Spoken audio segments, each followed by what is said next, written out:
From a single city to an empire spanning 3 continents. The die is cast.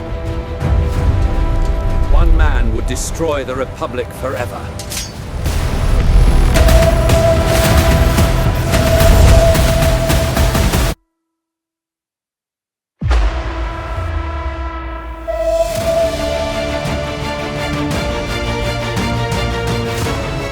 From a single city to an empire spanning 3 continents, from shepherds to conquerors of the known world, from republic to dictatorship to the foundation of Western civilization. This is the entire history of Rome. Over 2,200 years of glory, brutality, genius, and collapse compressed into just 12 minutes. The greatest empire the world had ever seen. Roman legend tells a dramatic story. In 753 BCE, twin brothers Romulus and Remus, raised by a she-wolf, founded a city on 7 hills beside the Tiber River. After a bitter quarrel, Romulus killed his brother and became Rome's first king. It's a myth, but it captures something true. Rome was born in violence. The reality was less dramatic. Latin-speaking shepherds and farmers built small villages on those 7 hills that gradually merged into one city, Rome. For its first 250 years, Rome was a monarchy ruled by 7 kings who built the Forum, the Temple of Jupiter, and engineering marvels. But in 509 BCE, Rome's last king was overthrown after his son raped a noblewoman named Lucretia. The Roman nobles abolished the monarchy forever and established something radical, a republic. 2 consuls would serve 1-year terms, balanced by the Senate. Rome had invented representative government. The early republic struggled to survive. Surrounded by hostile neighbors, Rome fought constantly. In 390 BCE, Gallic warriors sacked Rome itself. Adapted, always came back stronger. Rome's secret weapon was its citizenship system. Unlike other ancient powers, Rome granted citizenship to conquered peoples, turning enemies into allies. Slowly, methodically, Rome absorbed the entire Italian peninsula. By 264 BCE, Rome controlled all of Italy. Then it faced Carthage, the wealthy North African empire. For over a century, they fought 3 savage Punic Wars, the most consequential wars of the ancient world.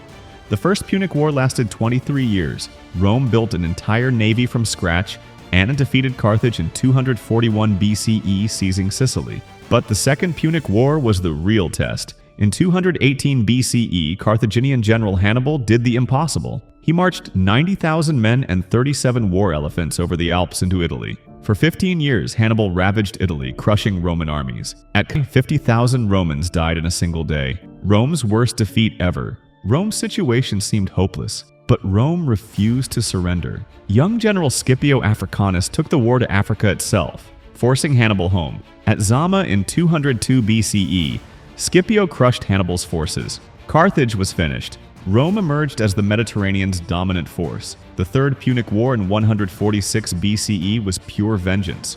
Rome utterly destroyed Carthage. That same year, Rome conquered Greece. Roman legions marched across the known world: Spain, North Africa, Asia Minor, Syria, Egypt. By 100 BCE, the Mediterranean was a Roman lake.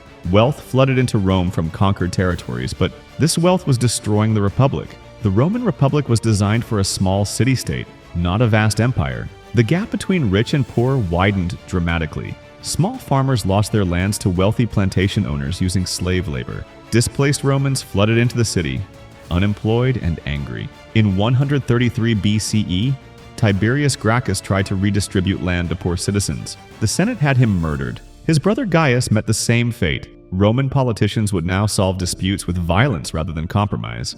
Generals like Marius and Sulla turned their legions against each other in civil wars. Sulla marched on Rome itself in 88 BCE and made himself dictator. The Republic's institutions were revealed as powerless before military force. Then came Gaius Julius Caesar. A brilliant general, Caesar conquered Gaul from 58 to 50 BCE, killing or enslaving over 1 million people. He accumulated wealth, loyal legions, and dangerous ambition. The Senate ordered Caesar to disband his army. Caesar knew this meant death. On January 10, 49 BCE, he crossed the Rubicon River with his army, declaring, "The die is cast." Civil war had begun. Caesar crushed his rivals across the Mediterranean. By 45 BCE, he controlled the entire Roman world. He made himself dictator for life and enacted sweeping reforms: the Julian calendar, debt relief, land redistribution. On March 15th, 44 BCE, the Ides of March, senators stabbed Caesar 23 times. They believed they had saved the Republic.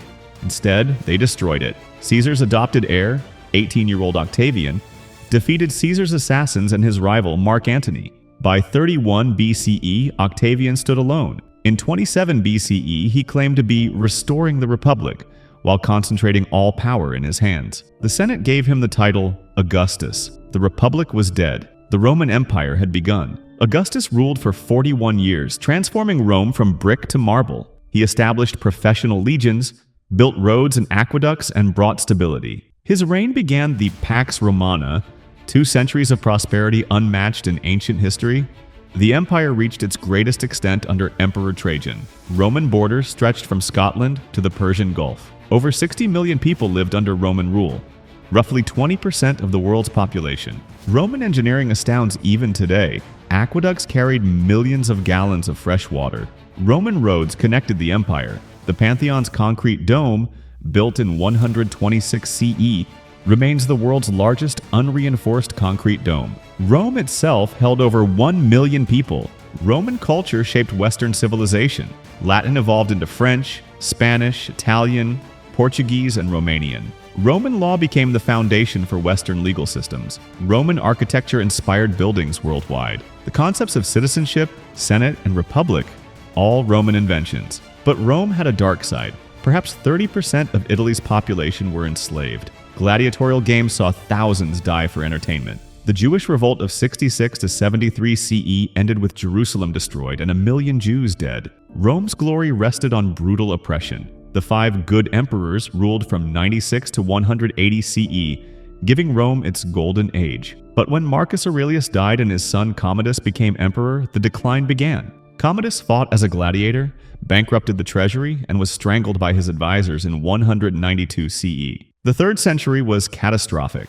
Over 50 different men claimed to be emperor between 235 and 284 CE, most dying violently. Germanic tribes raided the frontiers. The Persian Empire conquered Roman territories. Plague ravaged the empire. The economy collapsed. Emperor Diocletian stabilized the empire through radical reforms. He split Rome into eastern and western halves. He reformed the military and restructured the economy. Then came Constantine the Great. After winning civil war in 312 CE, he converted to Christianity and legalized it throughout the empire. The religion Rome had persecuted for 3 centuries would now become its official faith.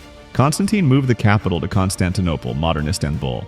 The empire's center had shifted eastward. The 4th century saw Christianity transform from persecuted sect to dominant religion. Emperor Theodosius I made Christianity the empire's only legal religion in 380 CE. Ancient Roman religion was dead. The Western Roman Empire was overwhelmed by barbarian invasions. The Visigoths sacked Rome in 410 CE, the first time in 800 years the city had fallen. Germanic tribes carved out kingdoms within Roman territory. On September 4th, 476 CE, Germanic general Odoacer deposed the last Western Roman emperor, a teenager named Romulus Augustulus, ironically named after Rome's legendary founder and its first emperor. The Western Roman Empire was finished. The ancient world had ended.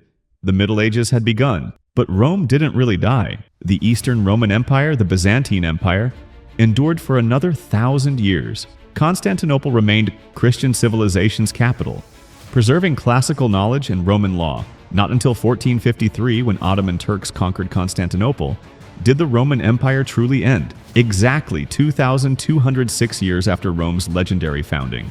Rome's influence never faded. In 800 CE, the Pope crowned Charlemagne Emperor of the Romans. The Holy Roman Empire lasted until 1806. The Russian Tsars claimed to be Rome's successors. Tsar comes from Caesar, so does Kaiser. 3 of history's most powerful empires claim to be Rome reborn.